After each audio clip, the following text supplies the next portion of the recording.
दोस्तों, क्या आप जानते हैं कि सद्दाम हुसैन कौन थे? उन्होंने इराक पर कैसे हुकूमत की और उनका अंजाम कैसे हुआ? अगर नहीं, तो आज हम उनकी पूरी कहानी जानेंगे।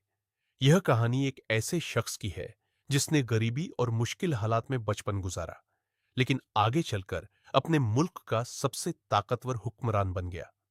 फिर एक ऐसा वक्त भी आया जब उसकी ताकत, उसका इक्तेदार और उसका रुतबा धीरे-धीरे खत्म हो गया। सद्दाम हुसैन की पैदाइश 28 अप्रैल 1937 को अलवजा नाम के गांव में हुई थी, जो टिकरिट के करीब था। उनकी पैदाइश से पहले ही उनके वालिद का इंतकाल हो चुका था, या वे खानदान से अलग हो गए थे। उनकी वालिदा ने बहुत मुश्किल हालात में उनकी परवरिश की। बचपन गरीबी, तंगी और परेशानियों में गुजरा। कहा जाता है कि बचपन से ही सद्दाम के अंदर कुछ बड़ा करने का जज्बा था। उनके मामू खैरुल्लाह तुल्फा ने उनकी परवरिश में अहम किरदार निभाया और उनकी सोच पर गहरा असर डाला। जवानी के दिनों में सद्दाम तालीम हासिल करने के लिए बगदाद पहुंचे। वहीं उनकी दिलचस्पी सियासत की तरफ बढ़ी। उस दौर में इराक में सियासी हालात काफी खराब थे और अलग-अलग जमातें इक्तेदार हासिल करने की कोशिश कर रही थीं। इसी दौरान सद्दाम बाथ पार्टी में शामिल हो गए। यह पार्टी अरब कौमियत और समाजी बराबरी की बातें करती थी। सद्दाम जल्द ही पार्टी के अहम लोगों में शामिल हो गए। 1959 में उन्होंने एक ऐसी कार्रवाई में हिस्सा लिया जिसमें उस वक्त के वजीर आजम अब्दुल करीम कासिम को हटाने की कोशिश की गई थी। यह कोशिश नाकाम रही और सद्दाम को मुल्क छोड़कर भागना पड़ा। वे पहले सीरिया और फिर इजिप्ट चले गए। वहां उन्होंने अपनी तालीम जारी रखी और सियासत को और करीब से समझा। कुछ साल बाद वे वापस इराक लौट आए, लेकिन उनका सफर आसान नहीं था। उन्हें गिरफ्तार किया गया और जेल भी जाना पड़ा, मगर उन्होंने हिम्मत नहीं हारी और जेल से निकलने के बाद फिर से सियासत में सक्रिय हो गए। 1968 में बाथ पार्टी इराक की हुकूमत में आ गई। उस वक्त अहमद हसन अल बकर सदर बने और सद्दाम उनके सबसे करीबी साथी बन गए। धीरे धीरे हुकूमत के अहम फैसलों में सद्दाम का असर बढ़ने लगा। उन्होंने फौज, सुरक्षा इदारों और हुकूमती निजाम पर अपनी पकड़ मजबूत कर ली। समय के साथ वे इराक के सबसे ताकतवर शख्स बन गए।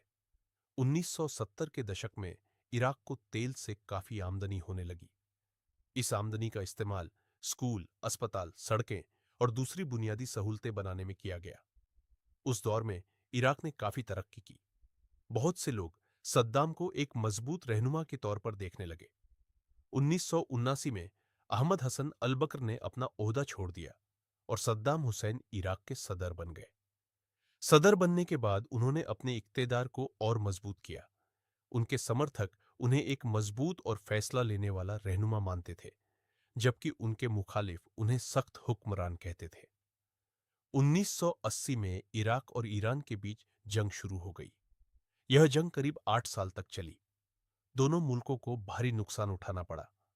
लाखों लोग इस जंग से प्रभावित हुए और बहुत से फौजी और आम लोग मारे गए। इस जंग ने इराक की माशी हालत को भी कमजोर कर दिया। सद्दाम हुसैन खुद को फिलिस्तीन का समर्थक बताते थे और इजराइल की नीतियों की खुलकर मुखालफत करते थे। उनका कहना था कि फिलिस्तीनी लोगों के साथ इंसाफ होना चाहिए। 1991 की खाड़ी जंग के दौरान इराक ने इजराइल की तरफ कई मिसाइलें दागी। सद्दाम के सख्त बयानों की वजह से अरब दुनिया के कुछ हिस्सों में उनकी लोकप्रियता बढ़ी। हालांकि इजराइल को खत्म करने जैसी बातें ज्यादातर सियासी बयानबाजी का हिस्सा थी और ऐसा कभी हकीकत में नहीं हुआ। 1988 में ईरान इराक जंग खत्म हुई, लेकिन इराक की माशी मुश्किलात खत्म नहीं हुई। 1990 में सद्दाम ने कुवैत पर कब्जा करने का हुक्म दिया। इस फैसले की दुनिया भर में मुखालफत हुई। अमेरिका की क़ियादत में कई मुल्कों ने मिलकर इराक के खिलाफ कार्रवाई की। 1991 की खाड़ी जंग में इराक को पीछे हटना पड़ा और कुवैत आजाद हो गया। इसके बाद इराक पर कई आलमी पाबंदियां लगा दी गई। इन पाबंदियों का असर आम लोगों की जिंदगी पर पड़ा। माशी हालत कमजोर होती गई और लोगों को काफी मुश्किलों का सामना करना पड़ा। इसके बावजूद सद्दाम हुसैन हुकूमत में बने रहे। 2003 में यूनाइटेड स्टेट्स और उसके सहयोगी मुल्कों ने इराक पर हमला कर दिया। अमेरिका का कहना था कि इराक के पास खतरनाक हथियार है, लेकिन बाद में ऐसे हथियार नहीं मिले।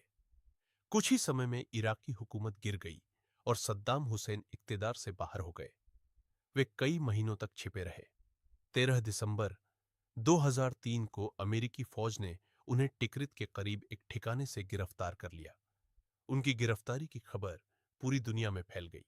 इसके बाद उन पर मुकदमा चलाया गया।